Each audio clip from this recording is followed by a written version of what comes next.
இப்போ ஃபஸ்ட்டு இந்த sweet recipe ready பண்ணுறதுக்காக நம்ம இட்லி தோசைக்கெல்லாம் மாவு அரைச்சோம் அப்படின்னா அதுலேருந்து ஒரு கப் அளவுக்கு மட்டும் மாவு எடுத்து இந்த மாதிரி ஒரு மிக்சிங் பவுலுக்கு மாற்றிக்கலாங்க. மாற்றிட்டு எந்த கப்பில் மாவு எடுக்கிறோமோ அதே கப்பில் ஒரு கப் அளவுக்கு வந்து கோதுமை மாவு சேர்த்துக்கலாங்க. நீங்கள் விருப்பப்பட்டீங்க அப்படின்னா மைதா மாவு கூட சேர்த்துக்கலாம்.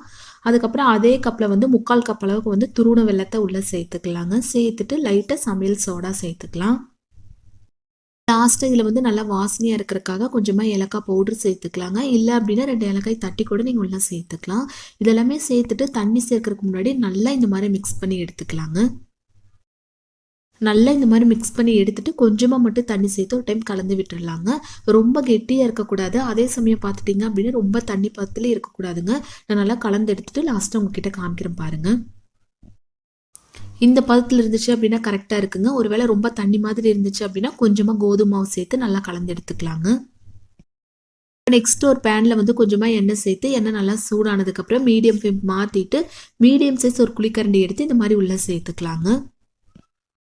உங்களுக்கு இதை விடவே சின்ன சைஸில் வேணும், கொஞ்சம் குட்டி குட்டியாக வேணும் அப்படிங்கிறவங்க நம்ம எடுத்துருக்க இல்லைங்களா அந்த குழிக்கரண்டிலேயே ஒரு பாதி அளவுக்கு மட்டும் மாவு எடுத்து இந்த மாதிரி உள்ளே சேர்த்துக்கலாங்க.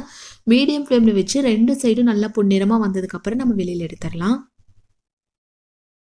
ஸ்டார்டிங்லேருந்து ஹை ஃப்ளேமில் வச்சிங்க அப்படின்னா ரொம்ப கரிஞ்ச மாதிரி ஆயிருங்க. உள்ளே சுத்தமாக வேகாமல் இருக்கும்.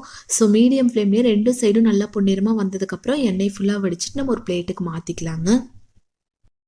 இதே மாதிரி மீதி இருக்கிற எல்லாமே நம்ம ரெடி பண்ணி எடுத்துக்கலாங்க. பாருங்கள், பார்க்குறக்கே நல்லா கலர்ஃபுல்லாக இருக்குது இல்லைங்களா? டேஸ்ட்டும் ரொம்ப ரொம்ப அட்டகாசமாக இருக்குங்க.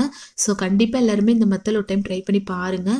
இட்லி தோசைக்கு மாவு அரைக்கலாம். ஒரு கப் அளவுக்கு மட்டும் மாவு எக்ஸ்ட்ராவை எடுத்து ட்ரை பண்ணி பார்த்துட்டு எப்படி வந்துச்சு அப்படின்னு உங்கள் ஃபீட்பேக் மறக்காமல் எங்களோட ஷேர் பண்ணி